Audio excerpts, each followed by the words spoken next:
चंपारण, भारत में महात्मा गांधी के सत्याग्रह की पहली प्रयोगशाला। नील आंदोलन जिसने गांधी को महात्मा बनाया। चंपारण नील सत्याग्रह की अनकही कहानी रण चंपारण। आकाशवाणी की विशेष प्रस्तुति रण चंपारण में सुनिए आज की कड़ी।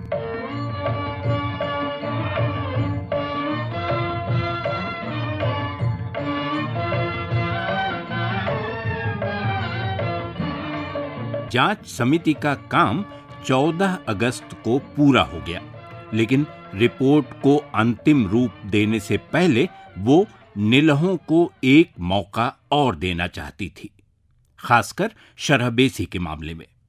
इसमें आंशिक कामयाबी मिली। समिति ने आगे प्रयास करना जरूरी नहीं समझा। 3 अक्टूबर को रिपोर्ट तैयार हो गई, सदस्यों के हस्ताक्षर हुए और अगले दिन उसे सरकार को सौंप दिया गया।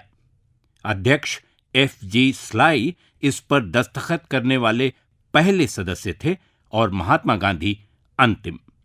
एक पखवाड़े के अंदर सरकार ने रिपोर्ट को प्रायः सारी सिफारिशों के साथ स्वीकार कर लिया। रिपोर्ट की मंजूरी की खबर आई तो नील कोठी मालिकों ने वितंडा खड़ा कर दिया, जमकर विरोध किया, क्योंकि उन्हें उम्मीद थी कि रिपोर्ट खारिज हो सकती है।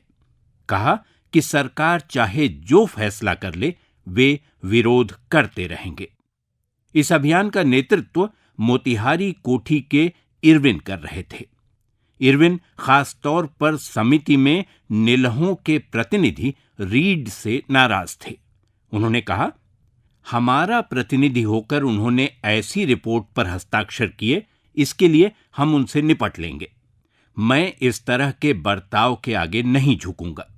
शरहबेसी के पैसे बिल्कुल नहीं लौटाऊंगा।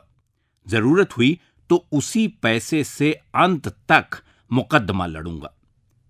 निलहों की ओर से यह भी कहा जा रहा था कि सरकार स्थितियों को समझने में चूक कर रही है। भारी चूक, क्योंकि मामला केवल नील या चंपारण का नहीं है। जल्द ही ये पूरे देश के लिए मिसाल बन जाएगा।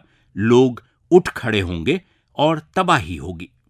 तब दूसरे हिस्सों में अंग्रेजों का वही हाल होगा जो आज चंपारण में है।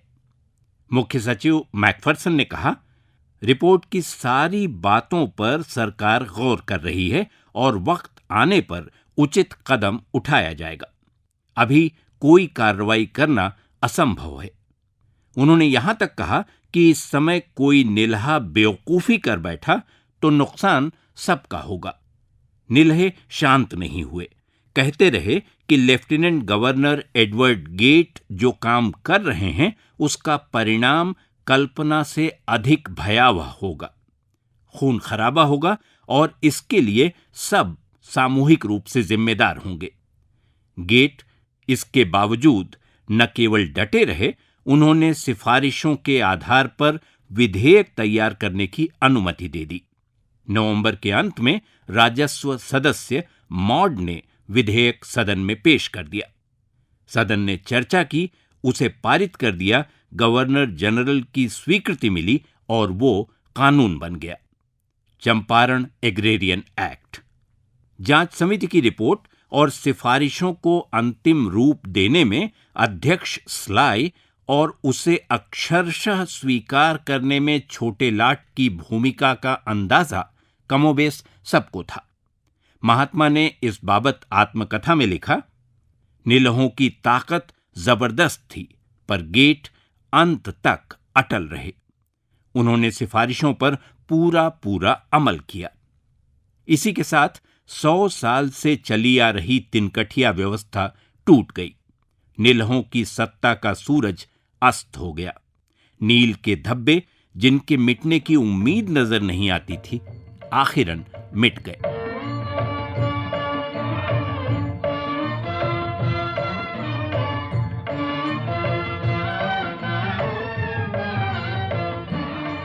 समिति की रिपोर्ट में दस्तावेजों के लंबी चौड़ी थी, लेकिन सिफारिशें एकदम स्पष्ट थीं। पहली सिफारिश तिनकठिया प्रथा के उन्मूलन की थी।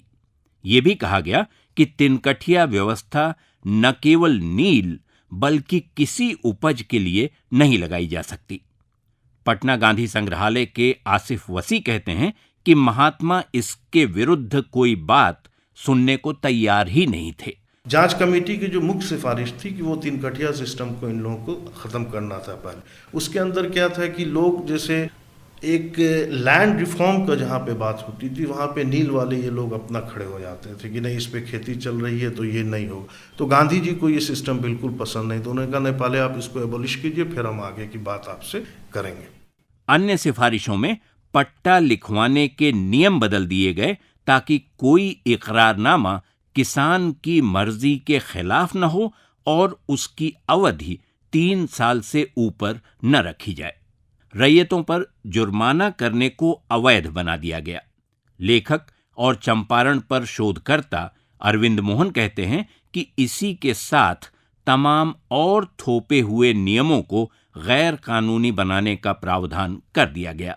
अबवाब की वसूली भी बेसिकली इलीगल थी। हर्जा तावन जिस किस्म से वो वसूल रहे थे, नील ना लगाने का या कॉन्ट्रैक्ट टूटने का हर्जा, वो दोनों इलीगल थे। उस पे गांधी को बहुत शक नहीं था। सिफारिशों में सबसे ज्यादा जोर शरहबेसी पर था। हालांकि वो पूरी तरह खत्म नहीं हुई, किसानों को उनसे वसूली गई नाजायज रकम का कुछ हिस्सा वापस मिलने की व्यवस्था हो गई।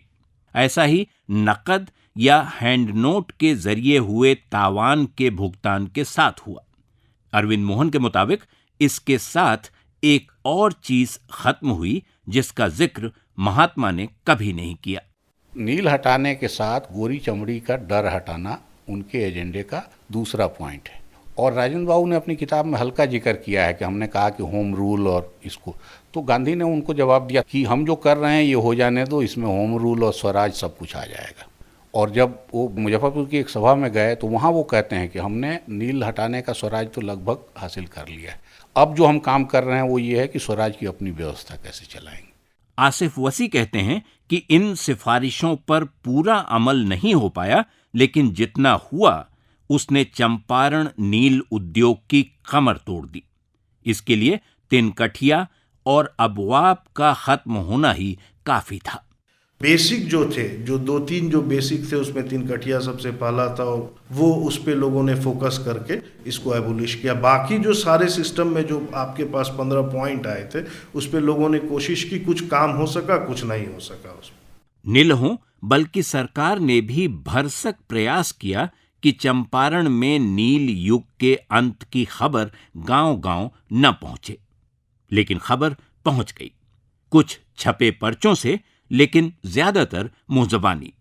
एक छोटी किताब चंपारण का उद्धार गांवों में बांटी जा रही थी, जिसे सरकार ने जब्त कर लिया। कहा गया कि यह महात्मा की ओर से बांटी गई है, तो महात्मा ने खंडन कर दिया। लेकिन बात रुकी नहीं। खबर बुरी हो तो उसे रोकना मुश्किल होता है, अच्छी हो तो असंभव। चंपारण में यही हुआ। महात्मा गांधी 10 अप्रैल 1917 को पटना और 15 को चंपारण पहुंचे थे, भारत की धरती पर सत्याग्रह के पहले प्रयोग के लिए। इस प्रयोगशाला में उन्हें पूरे 180 दिन भी नहीं लगे और देश अपनी धुरी पर 180 डिग्री घूम गया। तस्वीर एकदम पलट गई।